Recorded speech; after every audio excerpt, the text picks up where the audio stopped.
परिभाषा क्या होती है? अपना दुख गिरिरज समझाना, मित्र के दुख रज मेरो समाना। और जहिना मित्र दुख होई दुखारी, तिन्हीं बिलोकत पातक भारी। सुदामा लौट आया सुदामा घर। लेकिन सुदामा की वो जो राज है, वो जो चाल है, कन्हैया भली बात जानते थे।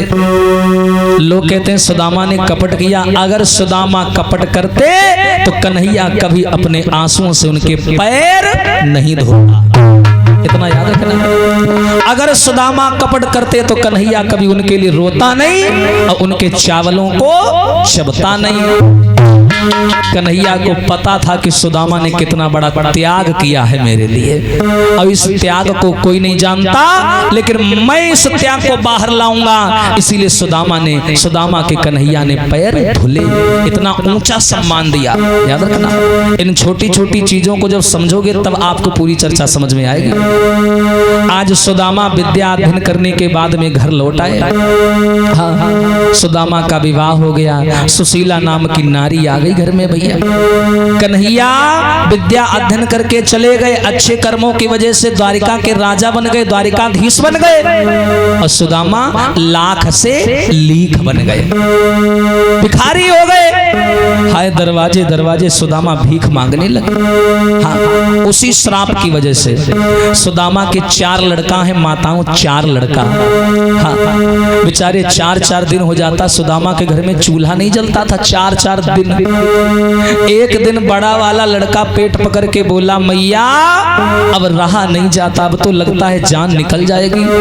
आज 5 दिन हो गए रोटी नहीं खाने को मिली है। हाय मैया सुशीला ने क्या किया, कपड़ा उठाया और पेट में बांध दिया अपने बच्चों के। लड़के बोले, मैया कपड़ा क्यों बांध रही हो? कहा, लाला इससे भूख नहीं लगेगी। हाँ, याद रखना। इतना बोल करके भैया वो चला लड़का, और चलते चलते एक नदी किनारे पहुंच गया। नदी किनारे और वहां बैठ करके बहुत रोया, बहुत रोया। और तब तक कन्हैया ब्राह्मण का भेष बना करके उसके आगे आ गया। वो लड़का खड़ा हुआ, पूछने लगा, कौन है आप? कन्हैया बोले, तुम हमको अपना चाचा समझ लो और कुछ नहीं, हम तुम्हारे चाचा हैं, चाचा। बोले लड़का बोला, अगर तुम हमारे चाचा हो तो हमको खाना खिलाओ, हम मरे जा रहे हैं भूख मारे। कन्हैया ने उस लड़के को खाना खिलाया। वो लड़का बोला, ये बताओ चाचा, का आज ही खाना खिलाओगे? कल आएंगे, कल नहीं खिलाओगे? भगवान बोले, तुमको जब भूख लगे यही मिल जाना और हम तुमको रोज खाना खिलाएंगे। वो लड़का लौट करके आया, बड़ा चेहरे पर प्रसन्नता थी क्योंकि पेट भर के खाना खाया था। मैया सुशीला पूछने लगी, लाला एक बात बता, ये तेरे चेहरे पर चमक है, तू कहां से खाना खा के आया है? लड़का बोला, मैया चाचा मिले थे। चाचा? कौन चाचा? अरे मैया सर पर मोर मुकुट था, हाथ में बंसी थी, हाँ, और सफेद सफेद दाढ़ी थी। चाचा मिले थे, चाचा भरपेट खाना खिलाया। सुशीला जान गई मेरा कन्हैया उसके अलावा और कोई नहीं हो सकता। एक दिन वही लड़का पढ़ने गया माताओं पाठशाला में। सुदामा का लड़का पढ़ने गया। जब पढ़ने गया तो भैया गुरुजी ने कह दिया, सब बच्चों से ऐसा करो बच्चों, एक एक मटकी दूध लाना है आप लोगों को। यहाँ पर एक कला होने जा रही है स्कूल में, आप लोगों को एक एक मन दूध लाना है। सुन लो, एक मन। और जो भैया एक मन दूध की बात कही तो सबके घर में दूध होता था, सब लड़का लई चले। लेकिन जो सुदामा का लड़का था वो बेचारा रोने लगा। बोला, गुरुजी ने दूध मंगाया है, अब बताओ हम कैसे दूध लेकर के जाएं? दूध तो हमारे घर में है नहीं। वो लड़का चला और वहीं बैठ गया जाके नदी किनारे, और चाचा चाचा कह के चिल्लाने लगा। अरे चाचा कहाँ हो? कन्हैया फिर भेष बदल के आ गए। हाँ बेटा। अरे चाचा इधर आओ, बड़ी मुसीबत आ गई हमारे ऊपर। क्या हुआ बेटा?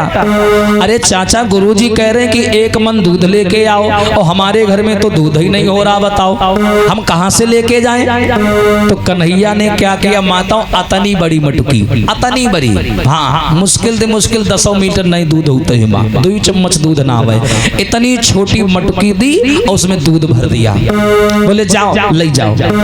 लड़कवा कह लगा चाचा एक मन कहा है गुरुजी ने, और वही माँ तो बूंदो खाड़ आई है। कन्हैया बोले तुम लइके तो जाओ। अब वो बेचारा वह बड़ा जो करो वो कागज अतनी बड़ी मटकी खपड़े में धरे जाए, खपड़े में धरे। और जो संग क्या साथी रहा वो कहे लाग हंसे लगा देखो भैया ये एक मन दूध लदा जा रहा। हाँ कहा देखो भैया ये एक मन दूध लदा जा रहा। और लेकर के वो लड़का पहुंचा स्कूल में। गुरुजी ने देखा, बोले नालायक जब दूध नहीं था तो मत लाता, ये नाटक करने की क्या जरूरत थी। लड़का बोला नहीं, हमारे चाचा कह रहे थे कि दूध डाल के आना जहां सबका दूध डाला जाता है। अब हमारे में चाहे अत्ता होए और चाहे इतनो होए तुम डालो टंकी में। अब गुरुजी ने वो मटकी छोटी सी ली और टंकी की तरफ घुमाई। अरे भैया दूध गिरने लगा, बंद होने का नाम ही ना ले। बोले गोविंद भगवान की। हाँ बंद होने का नाम ही ना ले। एक टैंकर, दुई टैंकर, तीन टैंकर, चार टैंकर भरे गए, लेकिन वाह तनक सरी मटकी बड़ा कमाल करे, दूध गिरना ही ना बंद हो। सब लोग जान गए कन्हैया की लीला है, कन्हैया की लीला है। एक दिन की बात माताओं, सुदामा बड़े स्वाभिमानी व्यक्ति, कभी दो घर छोड़कर सुदामा भीख नहीं मांगते थे तीसरे घर में। कि दर दर बेचारे और द्वार द्वार दाता दाता चिल्लाते हैं।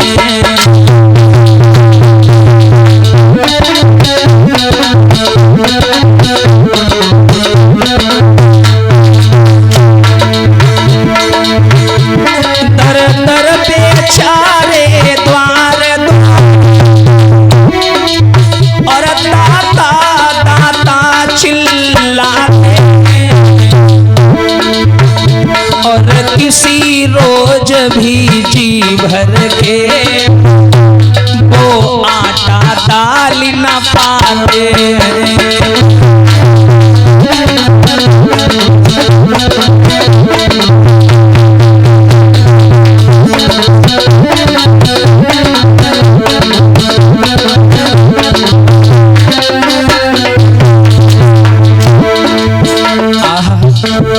सुदामा दर दर भीख मांगते हैं।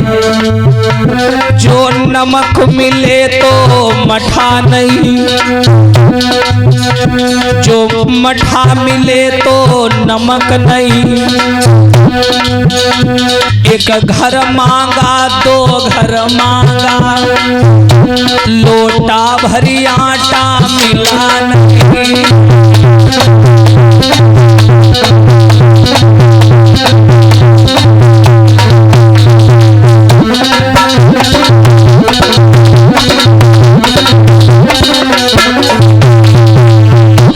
आज सुदामा दरवाजे दरवाजे भीख मांगने लगे। कोई गालियां दे देता है, कोई कुछ बोल देता है। और सुदामा जब भी कदम बढ़ाते हैं तो पता उनके मुंह से क्या निकलता है, हे कृष्ण हे कृष्ण हे कृष्ण, यही बोला करते। कोई गाली दे दे हे कृष्ण, कोई तारीफ करे हे कृष्ण, यही बोला करते सुदामा।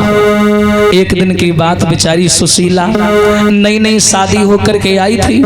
कभी बेचारी का सौभाग्य नहीं हुआ सिर से लेके पांव तक कोई बढ़िया साड़ी पहन लेती। सर्दी का महीना आ जाता, ठंड में सिकुड़ती रहती है, सर ढकती है पैर खुला रह जाते हैं, पैर ढकती है सर खुला रह जाता। ऐसा सौभाग्य था। एक दिन सुदामा चरपैया पर लेटे, सुशीला पैर दबा रही थी। सुशीला पैर दबाते बोली, महाराज एक बात पूछें, तुम भी कन्हैया को मानते हो, हम भी कन्हैया को मानते हैं, फिर कन्हैया इतना हमें तुम्हें तकलीफ क्यों दे रहा है। तो सुदामा ने श्राप वाली बात छुपा ली और कन्हैया को बीच में फंसा दिया। क्या बोले सुदामा, ए सुशीला, हम गुरुकुल में जब पढ़े और कृष्ण मेरो सही पाठी, हम गुरुकुल में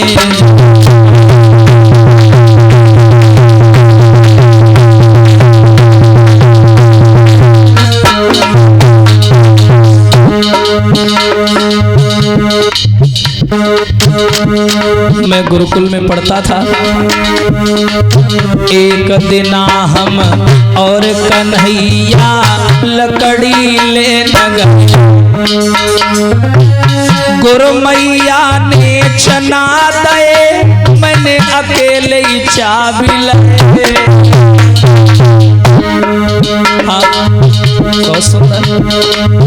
मनमोहन ने श्राप दयो, हम तब से गरीब आई गो मेरे तन पर बुढ़ापा, जसो पकड़ी लाठी है। गुरुकुल में कृष्ण मेरो सही है।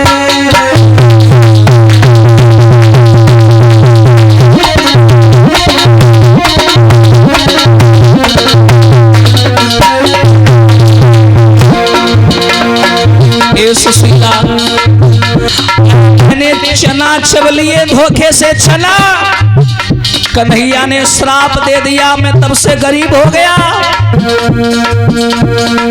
रनिया कैसे जीवन कटे, रूठ गए हम पे बनवा। रनिया कैसे जीवन कटे, रूठ गए हम से बनवारी।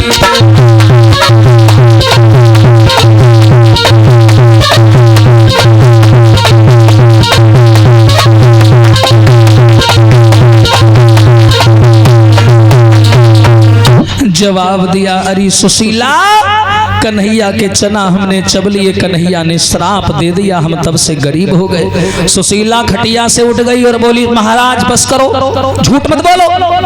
भगवान किसी को श्राप नहीं देता, तुम झूठ बोल रहे हो। हाँ?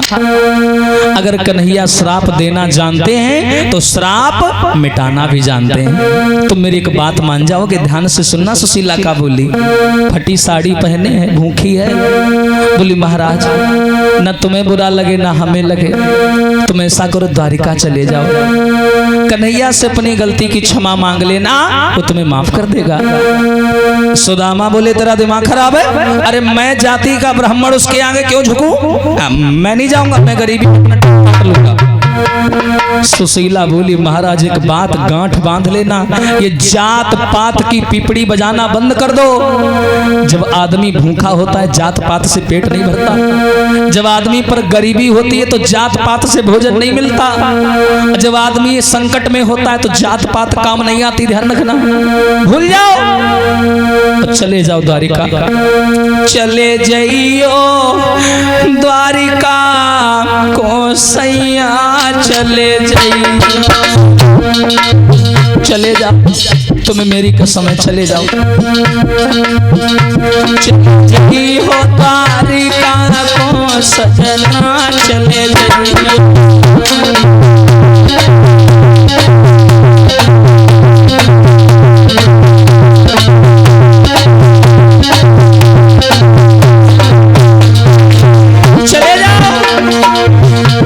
और सुनो, धन और माल कछु नाय लइयो,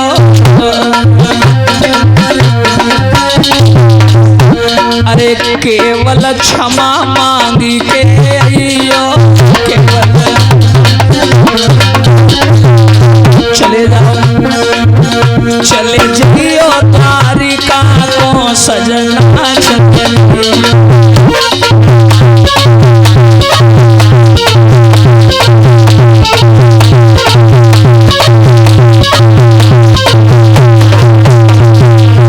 महाराज द्वारिका चले जाओ। सुदामा बोले, अगर ऐसी बात है मैं चला जाऊंगा, लेकिन गुरु पितु मातु मित्र के यहाँ कोई जावे तो छोटी मोटी भेंट संग ले जाओ।